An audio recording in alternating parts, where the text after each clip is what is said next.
Good morning, everybody. In the interests of the clock, I'm going to be as brief as possible to allow for questions at the end. Coming last in this series of speakers, you won't be surprised that there'll be some duplication in what I'm about to say, and I promise you that we have no collaboration over this prior to this event. So it's very interesting that what I'm about to say rather reinforces what's gone before. What are the revised priorities for leadership teams? Well, I think there are four of them. And number one, without doubt, is people. And even before this crisis, people was top of law firms' agenda anyway, purely from a retention, remuneration, and recruitment perspective. But it's number one now for a rather different reason. The people employed by organizations, in this case professional service firms, are watching very carefully the response of their firms to what's going on in Ukraine. If they're large firms, how decisively have they made the decision to withdraw? What decisions have they made here in the UK to cease acting for Russian clients that are closely aligned with the Russian state? And thirdly, they're watching their firms, particularly the larger firms, but not exclusively just the largest firms, in terms of any help they're able to provide to the Ukraine crisis, be it pro bono advice, raising money and donations and providing aid. So I think,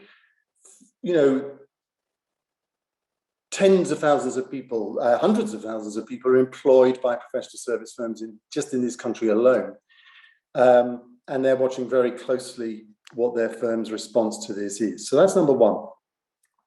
Number two, I would define as really ethics and ESG.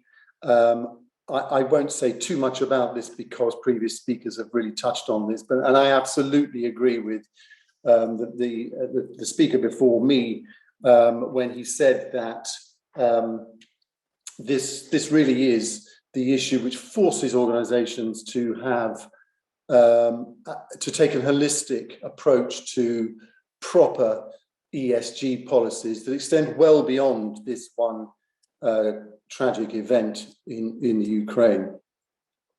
But that's linked with the first point about people. People are increasingly selective about the organizations they're prepared to work with and for. Ethics and ESG and all of that entails is very much part of that. The third one is security. Really, I was as shocked as our speaker on cyber that some people declared that cybersecurity was not a board agenda item. It absolutely is. This whole issue of security, risk and compliance is very much one of these four priorities. From a client onboarding perspective, AML processes, due diligence, particularly with regard to politically exposed persons, cybersecurity, of course, but also business as usual systems resilience. These are absolutely top of the mind as far as the boards that I'm working with are concerned. And finally, the financial consequences of the decisions that are being made, particularly by the large organizations that are having to withdraw from Russia or to shore up their presence in Ukraine.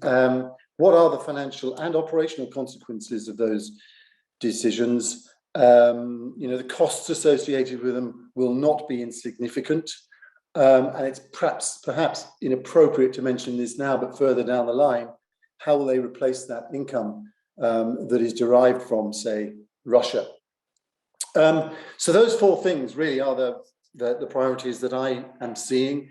And really, in a word, they all add up to reputation, as our previous speaker said. And one of the hats that I wear is that I am chair of a legal PR consultancy. And I can tell you that the phones have been pretty hot in the last couple of weeks from all sorts of law firms in particular, seeking advice on all of this. And I know that we're not alone in that regard. So